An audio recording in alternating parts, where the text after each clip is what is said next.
The Comedy, Inferno, Canto 1, Dante in Dark Woods, lines 49 to 60. Section 2, The Three Wild Beasts.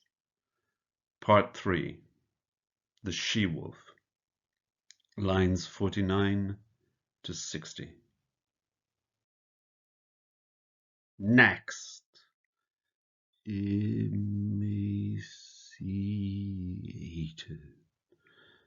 despite the plunder of ravenous craving, here the she-wolf growl, the beast in the storm cleaves all things asunder.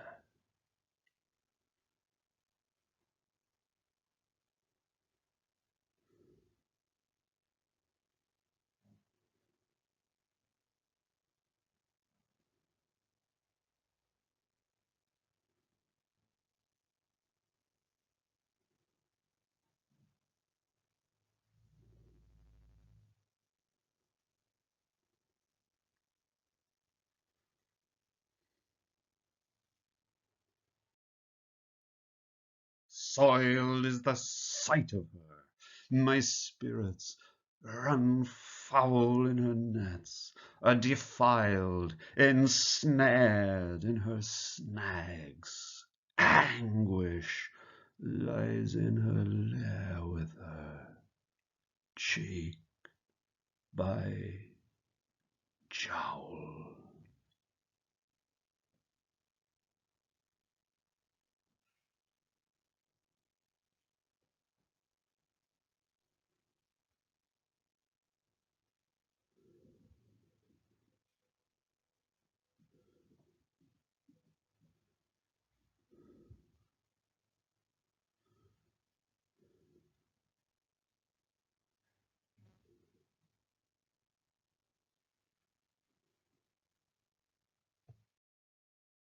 A grim skinflint, whose packed thin pence in fat bags I now lost what I'd gained, act of misguidance and penury slithered in tatters and rags.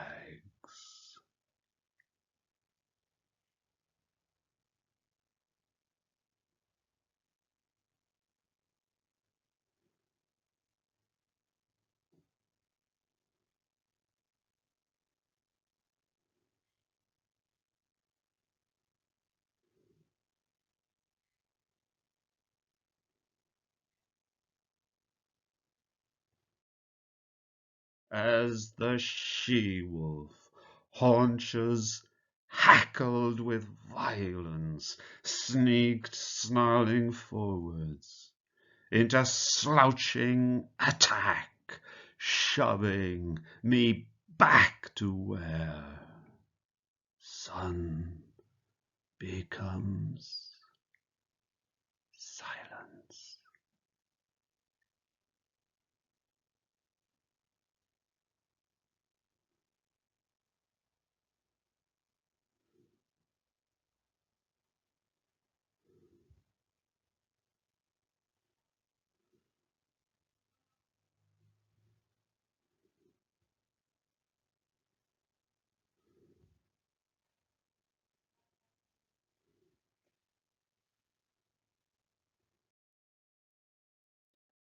The she-wolf is the emblem of Rome, and in Dante's day, Rome was the Vatican.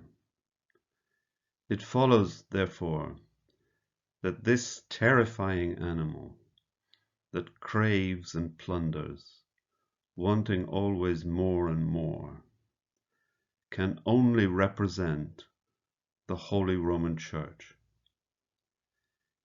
In the original Roman legend, the frightening presences were the human beings who abandoned the two children and left them to die of hunger and cold.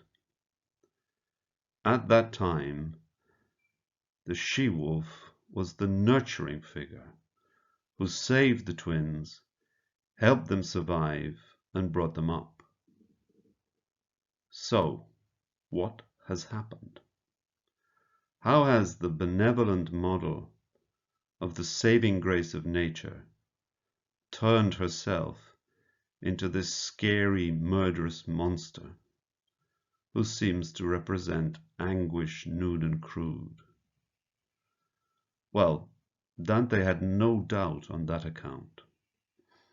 All of this had happened because of the criminal avidity of the Church, which, instead of attending to humanity's spiritual needs, had begun to hunger, both illegitimately and shamefully, for temporal power, wealth, possessions, money, land. Yet, in this terrible moment, Dante reserves for us one of his most extraordinary metaphors, describing the dark wood as a place where the sun is silent, là dove il sole tace. You see, in Dante, light is quite often vocal, or choral, or sonant, however you wish to put it.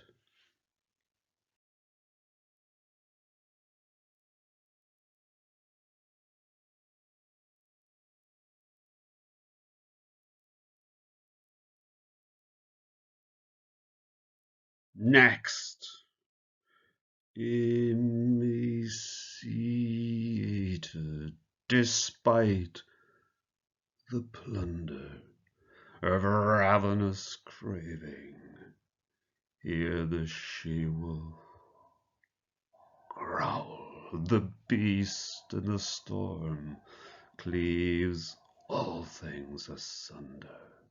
Soiled is the sight of her.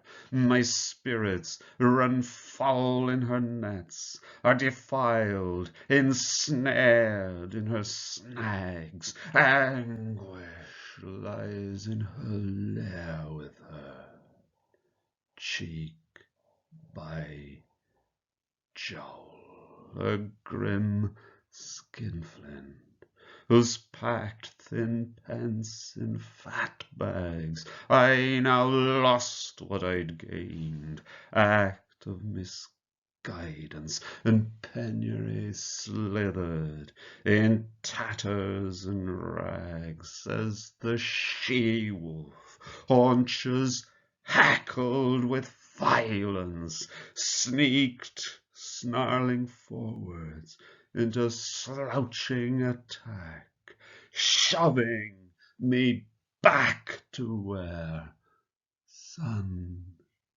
becomes silent.